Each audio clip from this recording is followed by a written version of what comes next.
I never thought my life would change because of a vintage Hermes scarf, but that's exactly what happened last spring at Second Chance's thrift store.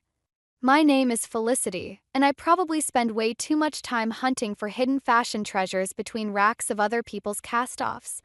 But this particular Thursday was different. I had just spotted the distinctive orange box peeking out from under a pile of scarves when another hand reached for it at the same time. "Oh, sorry." A deep voice chuckled. "Ladies first."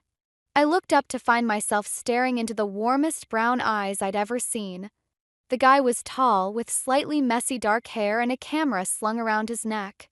He had that artsy vibe that always made my heart skip a beat. "No, please, go ahead," I said, trying to sound casual while my pulse did a little dance. "I was just being nosy anyway. Actually, I could use a second opinion." He picked up the box and carefully opened it. Inside was a pristine silk scarf in swirling shades of blue and gold. "I'm doing a vintage-inspired photo shoot tomorrow, but I know nothing about fashion. Is this something special?" "That's a genuine Hermes scarf from the 1960s, I said, unable to hide my excitement. "See the hand-rolled edges and the artist's signature?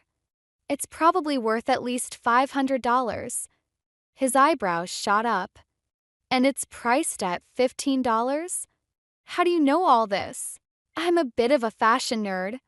I can spot designer pieces from across the room." I smiled. "I'm Felicity." "Nolan Brooks," he said, extending his hand. "Fashion nerd meets photography nerd. Would you maybe want to grab a coffee and tell me more about vintage fashion? I could really use your expertise for this shoot." That's how it started. Coffee turned into dinner, dinner turned into dating, and 3 months later I was head over heels in love with Nolan. Everything was perfect until I met his sister Celeste. The first time was at their parents' house for Sunday dinner. I'd spent hours choosing the perfect outfit, a vintage Diane von Furstenberg wrap dress I'd scored for $30.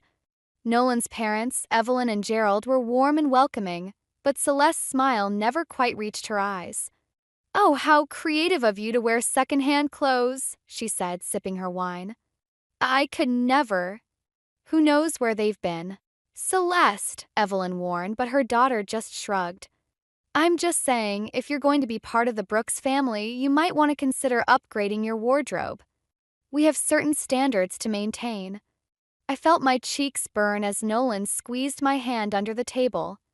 "Actually, Felicity has an amazing eye for fashion.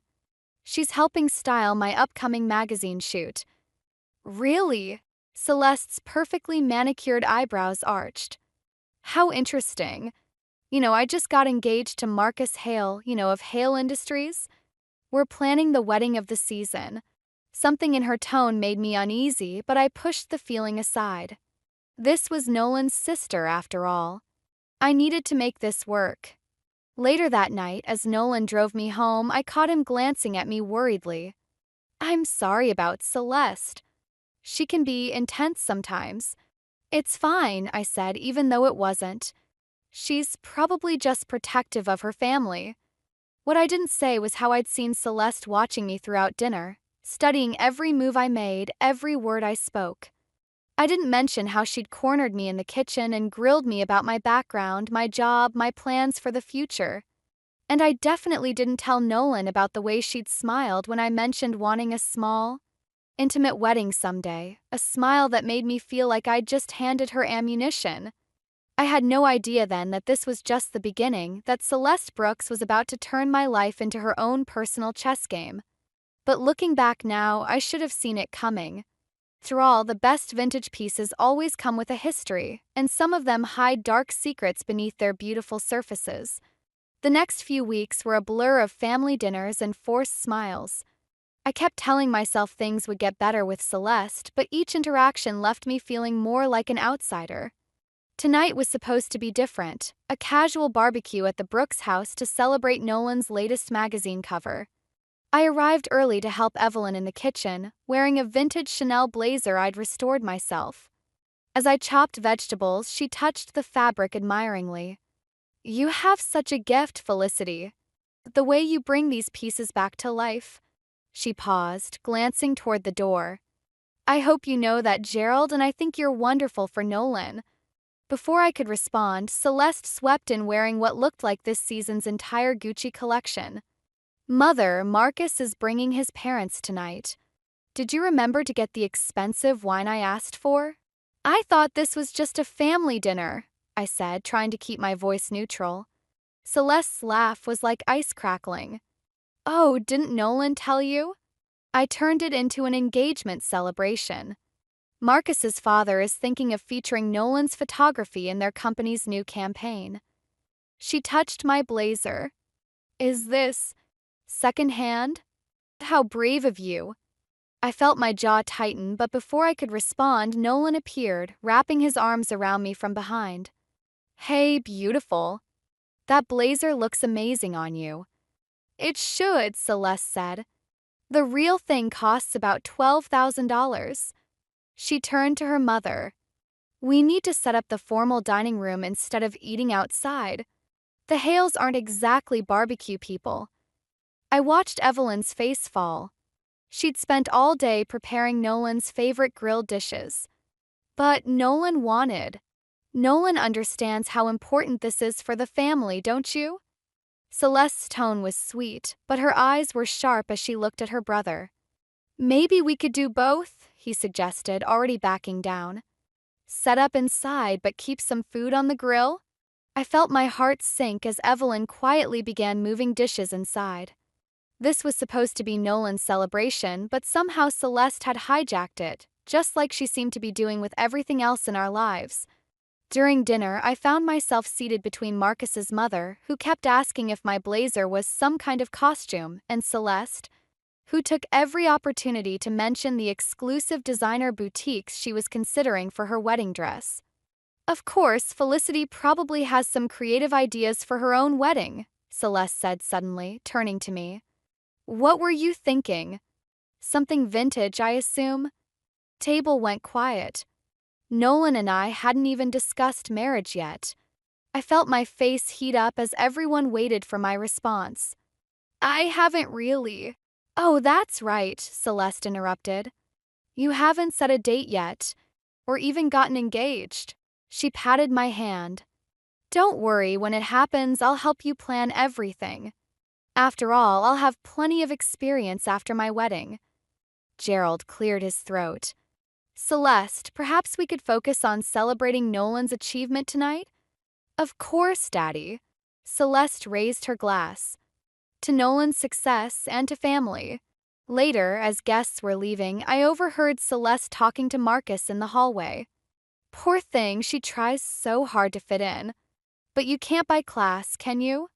I mean, showing up in secondhand clothes to meet your parents? She seemed nice enough, Marcus replied. And that blazer was actually quite elegant. Oh, honey, you're too kind. But trust me, she's not Brooke's material. Nolan will figure that out eventually. I slipped away before they could see me, my hands shaking as I gathered my things. In the kitchen, I found Gerald washing dishes alone. Don't let her get to you, he said quietly, not looking up. Some people mistake cruelty for sophistication. I nodded, unable to speak past the lump in my throat. As I waited for Nolan to drive me home, I caught my reflection in the window, the proud vintage blazer suddenly feeling like a costume. For the first time, I wondered if loving Nolan was worth the price of admission to his world. What I didn't know then was that Celeste was just getting started. And her next move would force me to choose between keeping the peace and keeping my self-respect.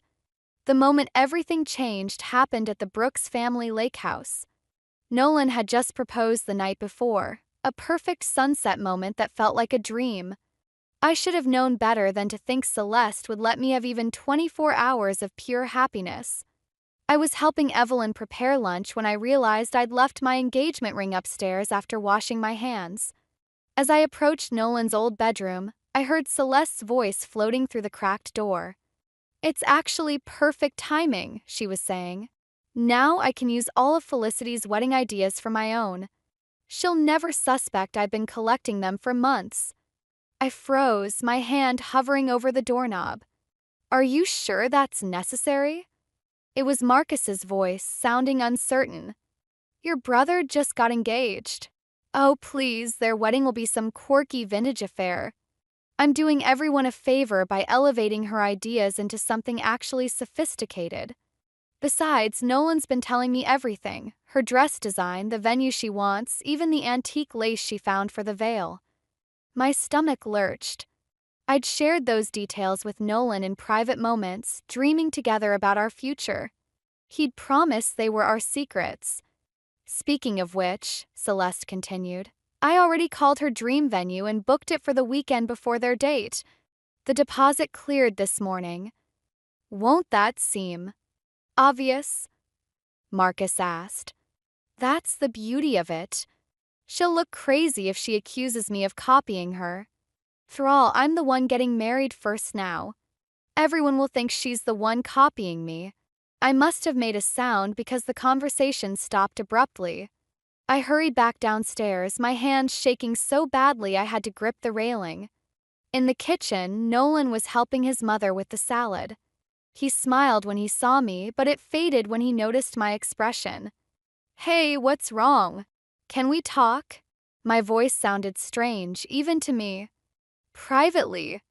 Side on the deck, the lake sparkled mockingly in the summer sun. I turned to face him, fighting to keep my voice steady. Have you been telling Celeste about our wedding plans? Well, yeah, she's been really interested lately.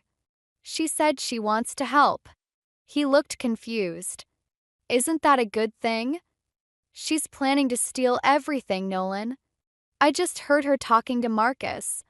She's already booked our venue for her wedding, the one I showed you in secret. His face went through a series of emotions: surprise, doubt, defense. Come on, that's got to be a misunderstanding. Celeste wouldn't. Wouldn't what? Deliberately try to hurt me? That's all she's done since we met. The words burst out before I could stop them. You're overreacting, he said, using that placating tone that suddenly made me want to scream. She's my sister, Felicity. She's just excited about weddings right now. Just then, Celeste appeared in the doorway, wearing a concerned expression that made my skin crawl. Is everything okay out here? I thought I heard raised voices. Did you book the Riverside Manor for your wedding? I asked directly. Oh, that. She smiled brightly. Yes, isn't it perfect? I remembered how much you loved it when you mentioned it at dinner last month. I hope you don't mind. Great minds think alike, right? I looked at Nolan, waiting for him to say something to defend me. He shifted uncomfortably. Maybe we could all just...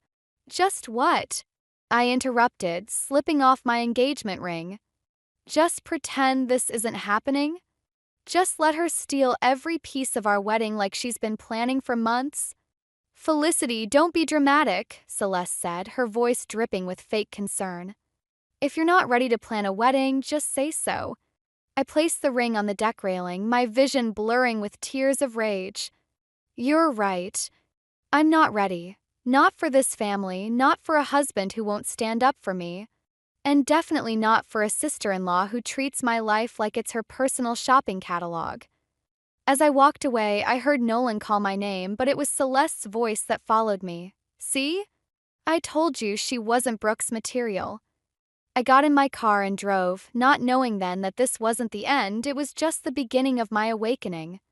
3 days after leaving the lake house, I found myself sorting through vintage dresses at work when Gerald Brooks walked into my shop. He looked out of place among the racks of second-hand clothes, his expensive suit a stark contrast to the worn wooden floors. Interesting place you have here, he said, running his finger along a 1950s Dior dress. Evelyn mentioned you restore these? I nodded, unable to find my voice. Was he here to convince me to come back? To defend Celeste? Nolan's been miserable, he continued, but his tone wasn't accusatory. Though I suspect that's not entirely about losing you. What do you mean? The Hales pulled their advertising campaign. Apparently, Marcus had some concerns about working with our family. He picked up a vintage brooch from the display case. Celeste is blaming you, of course. My hands stilled on the dress I was mending. I haven't spoken to Marcus. No, but he's not blind. Or stupid. Gerald set the brooch down carefully. He came by the house yesterday, asking questions about Celeste's sudden interest in vintage weddings and unique venues. Before I could respond, the shop door chimed.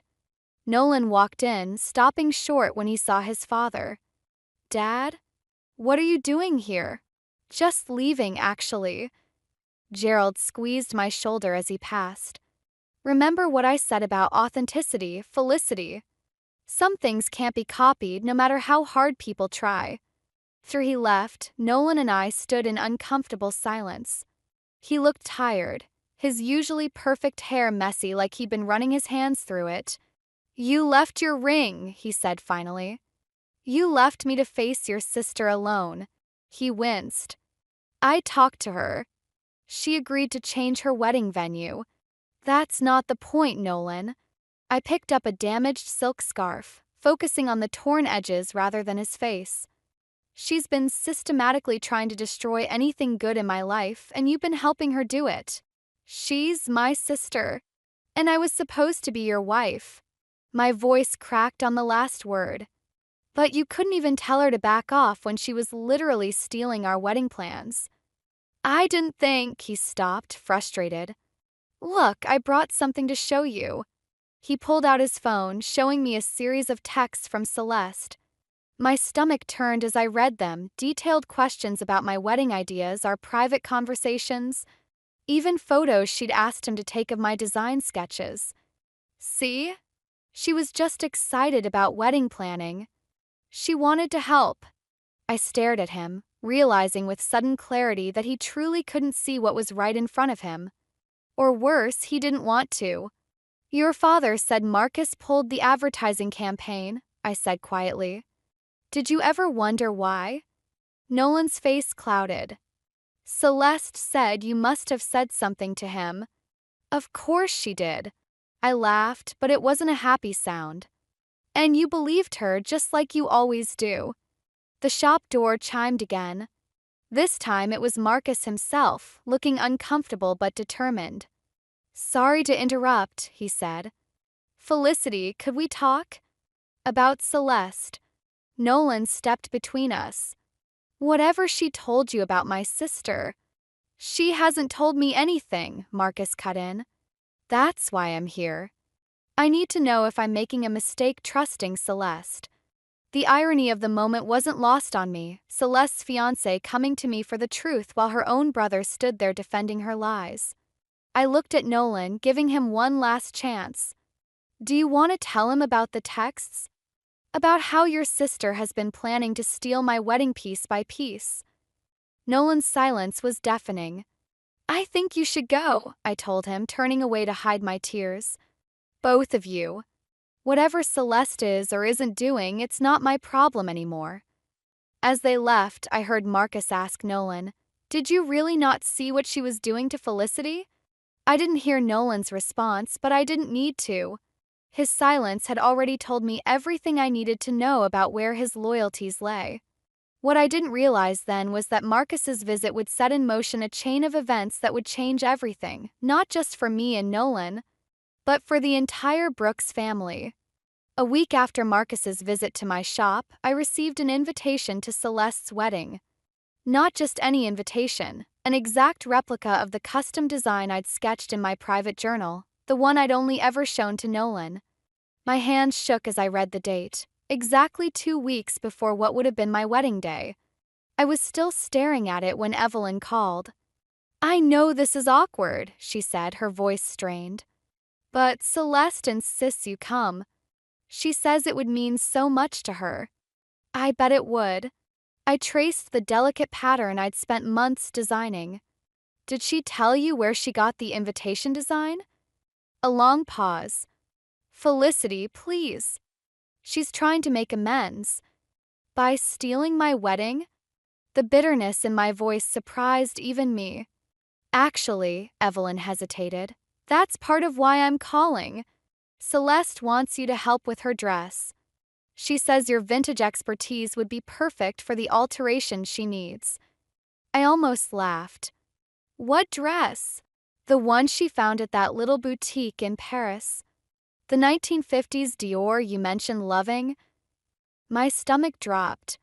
I told Nolan about that dress during a late-night conversation, describing my dream of recreating it for our wedding. Now Celeste had somehow tracked down the original. "Can't," I said firmly. "Please," Evelyn's voice cracked. "Things are so tense in the family. Gerald barely speaks to Nolan, Marcus is asking questions about everything, and Celeste, she's not herself. Maybe if you helped, showed her some kindness." "Kindness?" I interrupted. "Like the kindness she showed me when she systematically stole every detail of my wedding? Or the kindness Nolan showed by helping her do it?" The shop door chimed. Celeste walked in, wearing a triumphant smile and carrying a garment bag.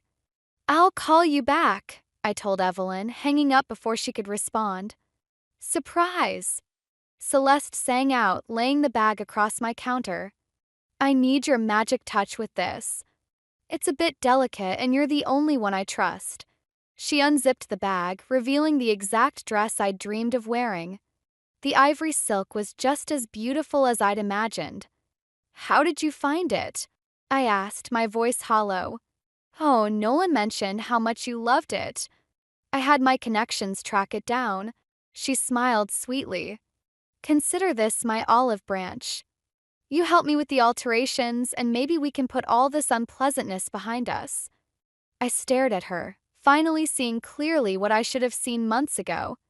This wasn't about the wedding at all. This was about power, about breaking me piece by piece. "No," I said quietly. "Excuse me." I said no. I zipped the garment bag closed. "Take your dress and get out of my shop." Her smile vanished. "You're being ridiculous. This is my wedding we're talking about." "No, this was supposed to be my wedding. My dress. My designs. My dreams." I moved around the counter, anger giving me strength. "But you couldn't stand that, could you? You had to take everything just to prove you could." "You don't deserve any of it," she hissed, mask finally slipping. "You're nothing but a second-hand shop girl who got lucky with my brother. I'm doing him a favor by showing him who you really are." "And who are you, Celeste? Besides a thief of other people's dreams?" She grabbed the garment bag. "You'll regret this. When I'm done, you won't have anything left. Not your designs, not your reputation, and definitely not my brother." As she stormed out, I noticed Marcus standing just outside the shop window, his face dark with anger. He'd heard everything. I should have felt satisfied, knowing Celeste had finally shown her true colors to her fiancé. Instead, I felt empty, because I knew what came next would be worse than anything she'd done so far. Celeste Brooks didn't just want my wedding anymore. She wanted to destroy me completely, and I was running out of ways to stop her. I shouldn't have gone to Celeste's wedding, but something pulled me there, maybe the same instinct that makes people slow down to watch car crashes. I slipped into the church just as the ceremony was starting, staying in the back where shadows could hide me. Everything was mine. The vintage lace draped along the pews, the hand-pressed flower arrangements, even the specific shade of ivory I'd spent months tracking down. But seeing Celeste in my dream dress, that was the final twist of the knife. Beautiful ceremony, isn't it? I jumped. Gerald Brooks stood beside me, his expression unreadable. "She stole everything," I whispered. "Every single detail." "I know." He handed me his phone. On the screen was my original wedding planning journal, photographs of every page. Nolan sent these to her months ago. I found them when I was checking the family cloud storage. My stomach lurched. He gave her everything? He thought he was helping. Gerald's voice was tired. He still doesn't see what she's really doing. The wedding march began to play, the exact vintage recording I discovered in an old record shop. I watched Celeste float down the aisle, wearing my dress, my smile, my dreams. Marcus stood at the altar, his face tight with tension. Our eyes met briefly, and I saw something like apology there. Then Celeste reached him, and the ceremony began. I should have left then. But I stayed, watching as the priest asked if anyone had any objections. The silence felt like a physical weight. Then Marcus cleared his throat. I do, he said quietly. I object. Church erupted in whispers. Celeste's face went white. Marcus? Her voice wavered. What are you doing? I can't marry someone who builds their happiness on other people's pain. He turned to face the shocked guests. Everything about this wedding was stolen. The dress, the decorations, even the music. It was all copied from Felicity's plans.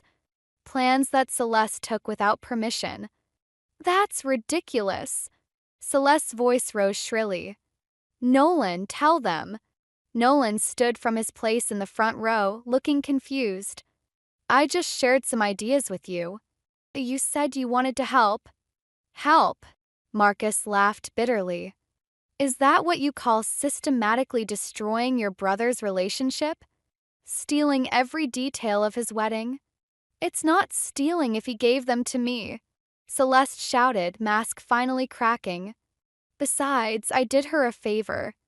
Someone like her doesn't deserve a Brooks family wedding. She's nothing but a second-hand shop girl who has more class and creativity in her little finger than you'll ever have, Gerald interrupted, his voice carrying through the church. And who just watched you reveal your true self to everyone who matters. The silence that followed was deafening. I looked around at the shocked faces of the guests, at Marcus's quiet dignity, at Nolan's dawning horror. But it was Celeste's expression that stopped me cold, pure, undiluted hatred directed straight at me. You, she snarled. You planned this. You turned them all against me. She lunged forward, but instead of coming for me, she grabbed the vintage lace runner from the nearest pew and yanked. Carefully arranged flowers crashed to the floor. In seconds, she was tearing through the decorations like a tornado, destroying everything she'd stolen from me. Celeste, stop. Nolan tried to grab her arm, but she shoved him away. This is all your fault, she screamed at me. You took everything from me, my brother, my fiancé, my family's respect. I'll make sure you never have anything of your own. As security finally pulled her away, I caught Nolan's eye. The guilt and shame on his face should have felt like victory. Instead, I just felt empty. I slipped out during the chaos, but not before I heard Celeste's final threat. This isn't over, Felicity. I'll make you pay for this. Walking home in the fading light, I realized she was right about one thing. It wasn't over. Because now I had to decide. Was protecting myself worth destroying what remained of the Brooks family? And more importantly, could I live with either choice? The answer would change everything, I just didn't know how much yet. The morning after the failed wedding, I found Celeste waiting outside my shop. She wasn't wearing designer clothes anymore, just jeans and a sweater that made her look almost normal. Almost human. We need to talk, she said quietly. I unlocked the door, letting her follow me inside. The shop felt different somehow, like a stage set for whatever was about to happen. I lost everything yesterday, Celeste said, running her finger along a vintage dress rack. Marcus won't return my calls. Mother can barely look at me. Even Nolan. Her voice cracked. I didn't make you do any of it, I said, keeping the counter between us. You chose to steal my wedding plans. You chose to lie. Because you took my brother from me. She whirled around, mask cracking. He was all I had, and you just walked in with your perfect vintage finds and your creative talent and your authenticity. She spat the word like poison. Nolan made his own choices. Did he? She pulled out her phone. Because he's outside right now, ready to choose again. My heart stopped as Nolan walked in, looking trapped between us. Tell her, Celeste demanded. Tell her what you decided.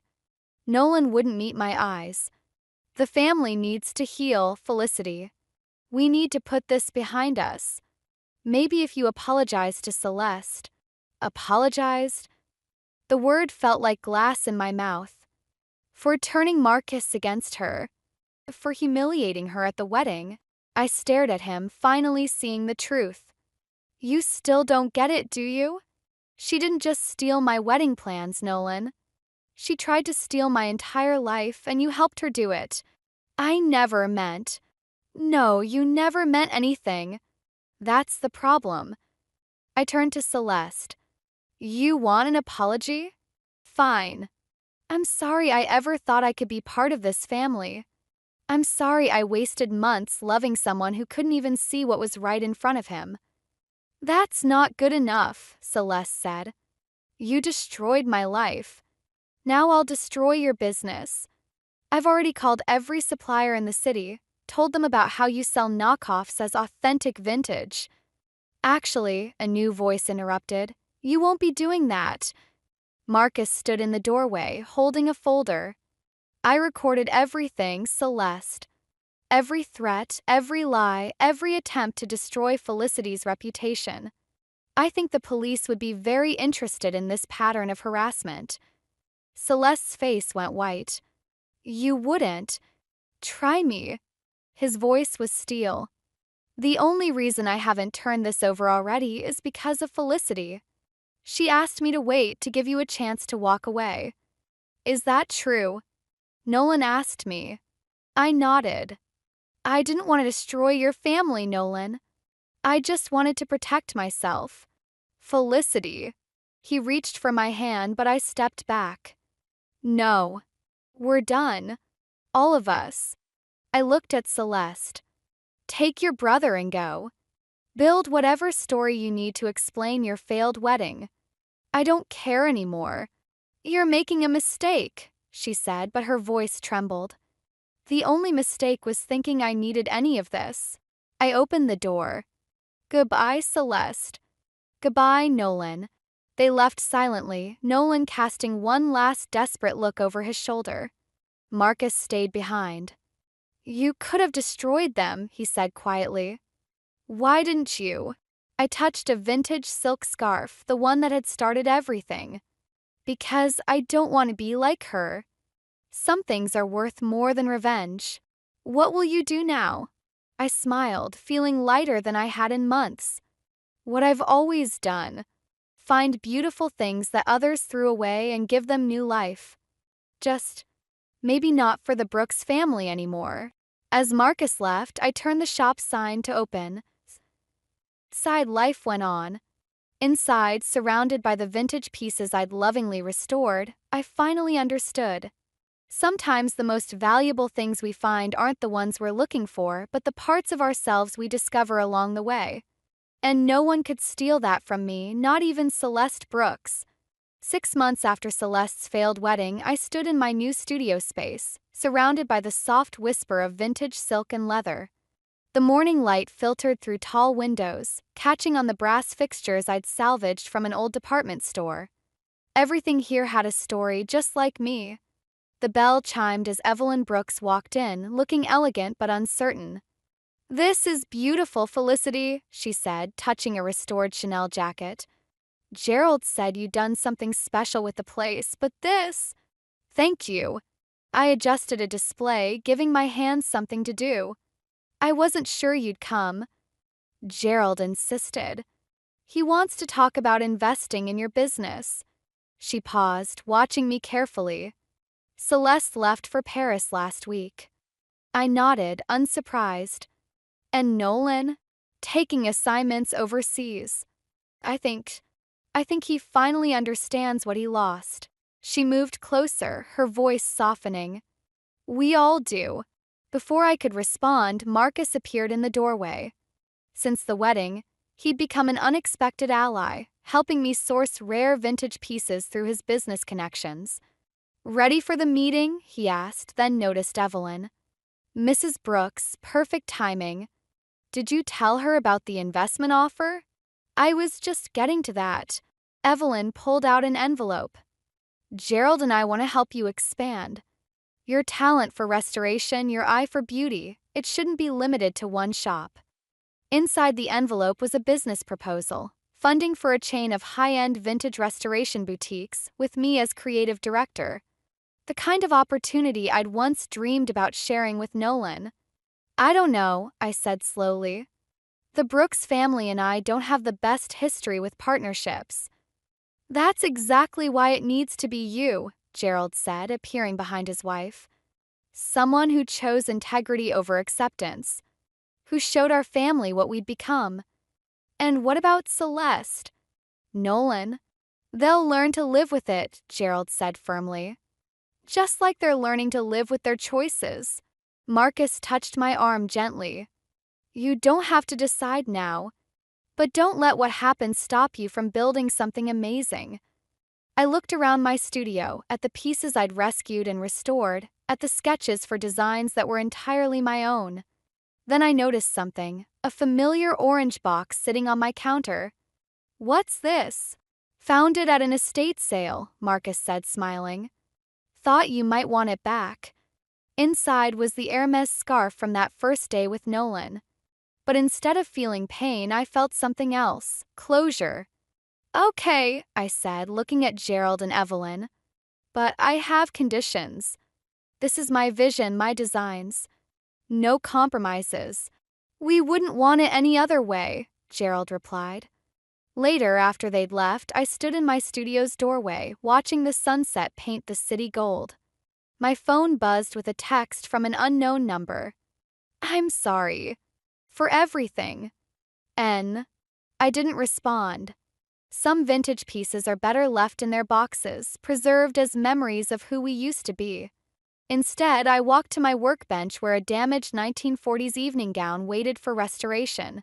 Its beading was scattered, its seams frayed, but I could see its potential. Just like I'd finally seen my own. The bell chimed again. A young woman walked in, wearing uncertainty like I once had. I found this at a thrift store, she said, holding up a worn designer bag. Everyone says it's not worth fixing, but you see something in it, I finished, recognizing that familiar hope. Let me show you what it could become. As I led her to my workbench, I realized something.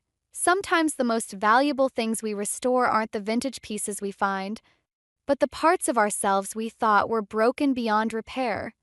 And sometimes, just sometimes, letting go of a dream makes room for something even better to take its place. I picked up my tools and began to work, ready to write my own story, one stitch at a time.